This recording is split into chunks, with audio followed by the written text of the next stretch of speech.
Ayan na mga guys.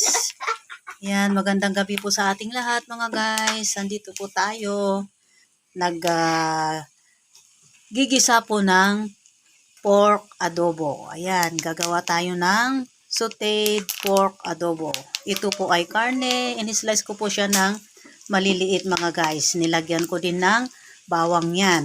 Tinusta ko ng konti ang karne para mabawasan yung kanyang mantika. At ito nga po mga guys. Ayan oh. Tinanggal ko yung kanyang mantika.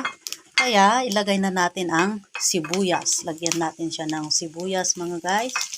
Yan, natin po siyang iprito. Yan. Natira po itong adobo mga guys.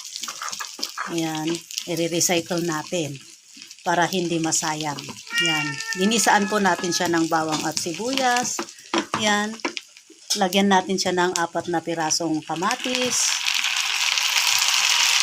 Yan.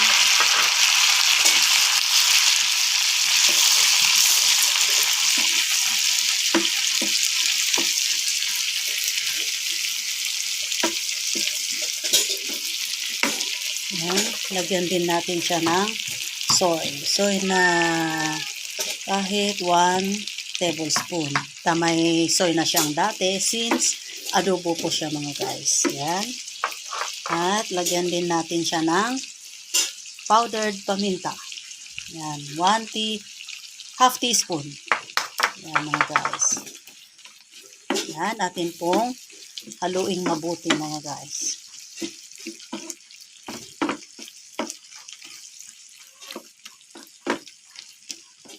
Yan. At lagyan natin siya ng 1 tablespoon ng oyster sauce.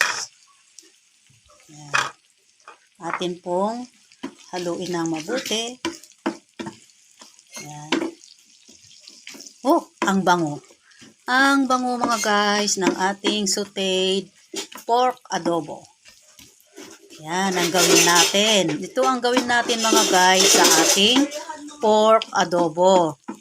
Kung masyadong mataba, slice natin siya ng maliliit. Igisa po natin sa bawang at sibuyas. Lagyan ng kamatis.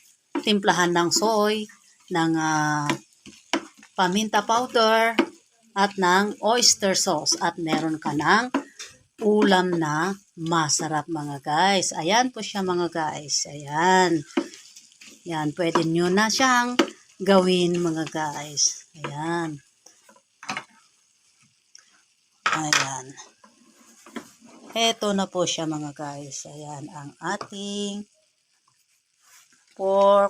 sauteed pork adobo. Oh, ang bango mga guys. Ayan oh. Ayan mga guys. Maraming salamat sa inyong panunood. Don't forget to like and subscribe. Bye-bye. God bless.